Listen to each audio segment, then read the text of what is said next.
Good morning, masih bersama Anda. Kita langsung pantau dan juga memberikan informasi kepada Anda bagaimana perkembangan terkini dari jumlah COVID-19 di seluruh dunia. Hingga pukul 4 pagi tadi, terdapat lebih dari 2 juta penderita COVID-19 di dunia. Dan hingga hari ini, ada 185 dari sekitar 200 negara dan wilayah di seluruh dunia yang telah terpapar COVID-19.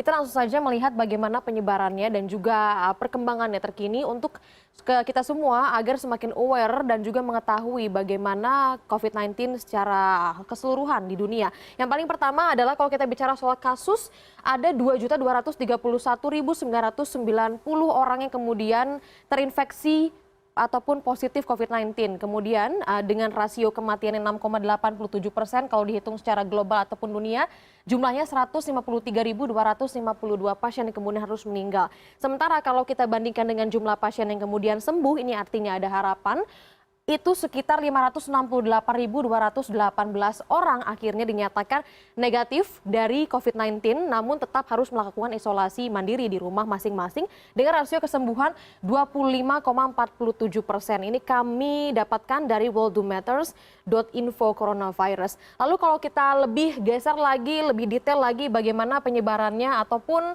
jumlah terkini dari peringkat yang pertama dulu kalau dilihat dari dunia, maka Amerika Serikat adalah negara dengan jumlah COVID-19 yang tertinggi di dunia dengan kasus ada 699.000 kasus, kemudian juga meninggal 36.849 orang dinyatakan meninggal. Sementara kalau kita berbicara soal kasus yang sembuh, ini ada 59.129 orang dinyatakan sembuh dengan rasio kesembuhannya 8,46%.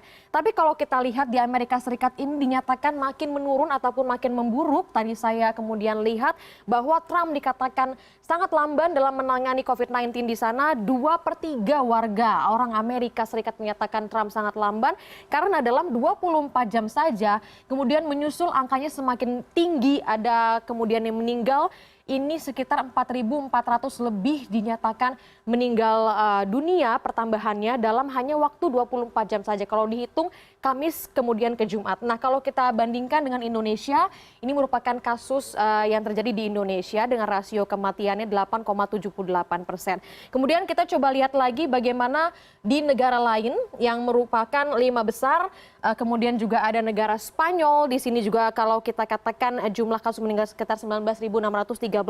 Metode hitungnya memang di sana berubah karena ODP ataupun orang dalam pantauan kemudian meninggal di rumah sakit itu juga dalam masuk hitungan, sehingga itu dia mengapa negara Spanyol mengalami peningkatan dalam jumlah kasus kematian. Sementara kalau kita lihat negara Spanyol atau negara Italia, maksud saya ini merupakan negara ketiga peringkat terbesar, bahwa Italia ada 17.000 tenaga medis ataupun 2/3-nya itu adalah perempuan yang dinyatakan positif COVID-19. Itu artinya jumlahnya sekitar 10% dari jumlah kasus yang ada di Italia. Kemudian kita bergeser lagi ke peringkat selanjutnya. Ada Perancis di sini, bahwa Perancis pada 11 Mei rencananya nanti 11 Mei akan mengakhiri lockdown karena kasusnya juga dinilai cukup besar, 147.969 dengan sekolahan yang nanti akan dibuka ataupun diaktifkan kembali pada saat masa lockdown yang berakhir. Sementara untuk peringkat kelima di sini ada Jerman. Kalau kita lihat bersama bagaimana rasio kematian dan juga rasio kesembuhannya.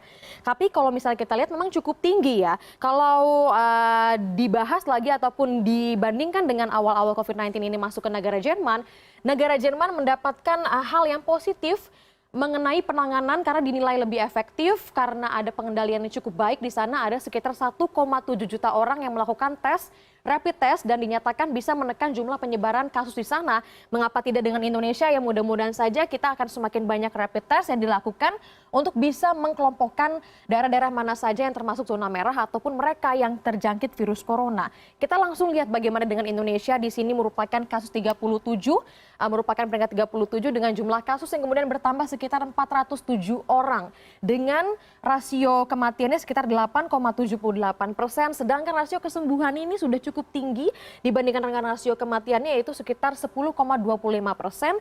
Memang kalau kita bandingkan dengan kesembuhan global masih cukup jauh ya. Kita harapkan bahwa dengan stay at home, dengan kita semua berada di rumah saja, maka kita akan menekan jumlah kasus yang ada di Indonesia sehingga kesembuhannya pun dapat diminimal ataupun dapat ditingkatkan maksud saya. Selanjutnya kita coba lihat lebih detail lagi bagaimana dengan DKI Jakarta yang saat itu sudah melakukan PSBB ataupun pembatasan sosial berskala besar.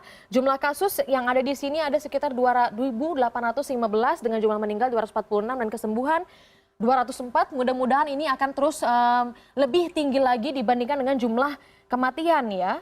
Kemudian kita coba lihat bersama bagaimana dengan peringkat di Pulau Jawa, ada di Jawa Tengah, kemudian di Jawa Barat, kemudian juga ada di Jawa Timur, bisa Anda lihat saksikan bersama, dan di Bali. Ini merupakan daerah-daerah ataupun wilayah-wilayah yang memang dengan jumlah penduduk terbanyak. Kita harapkan bersama jumlah kasus positif COVID-19 akan semakin berkurang hari demi hari, sehingga tenaga medis pun dapat bisa bekerja dengan tepat dan juga cepat. Jadi diharapkan Anda tetap stay at home meskipun harus melakukan kegiatan, harus menggunakan masker dan juga bersih-bersih setelah pulang dari kegiatan. Lalu kita akan pantau bersama bagaimana pergerakan penyebaran COVID-19 dalam peringkat di dunia. Ada Alfian Raharjo yang akan menjelaskannya untuk Anda.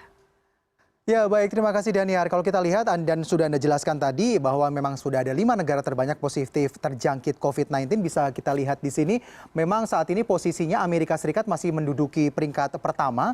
Dan sementara itu disusul dengan Spanyol, Italia, kemudian Perancis dan juga Jerman. Indonesia ada di posisi ke-37 meskipun sebelumnya atau kemarin Indonesia sempat ada di nomor 35. Tapi kemudian Indonesia menjadi nomor 37 dengan jumlah orang yang terinfeksi menjadi 5.923 orang. Sementara yang meninggal dunia ada 520 orang, sementara yang dinyatakan sembuh ada 607 orang. Indonesia ini menjadi negara yang paling tinggi di antara negara Asia Tenggara, berhasil menggeser Filipina sebagai negara jumlah kasus COVID-19 tertinggi di Asia Tenggara ya. Dan di Filipina sendiri saat ini tercatat ada 5.878 kasus dengan jumlah kasus kematian sebesar 387.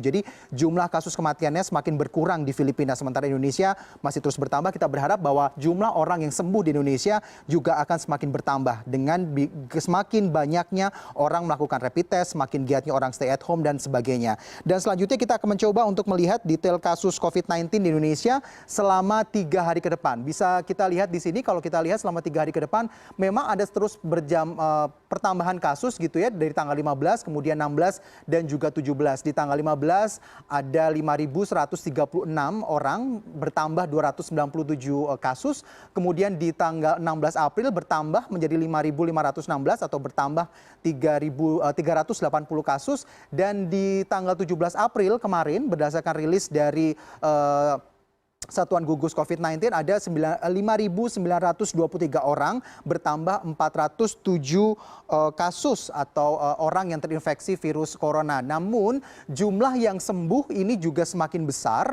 atau bertambah 59 orang menjadi 607 orang. Ini bisa kita lihat perbandingannya bahwa jumlah total orang yang sembuh dengan jumlah total orang yang meninggal dunia semakin jauh jaraknya. Jadi kita berharap bahwa kita harus senantiasa optimis bahwa kita semakin bisa menekan jumlah korban yang terinfeksi virus corona ini menjadi meninggal dunia. Kita berharap bahwa kita harus tetap optimis bahwa penyakit ini atau wabah ini bisa segera berakhir di Indonesia dan juga seluruh dunia tentunya. Dan tak lupa kami juga turut berbelasungkawa terhadap korban yang meninggal dunia, dan tentunya kita semua juga berharap agar penanganan COVID-19 di Indonesia ini berjalan semakin efektif dan juga semakin menyeluruh dengan semakin kompaknya kita mengikuti segala peraturan, segala himbauan yang disampaikan oleh pemerintah Indonesia tentunya.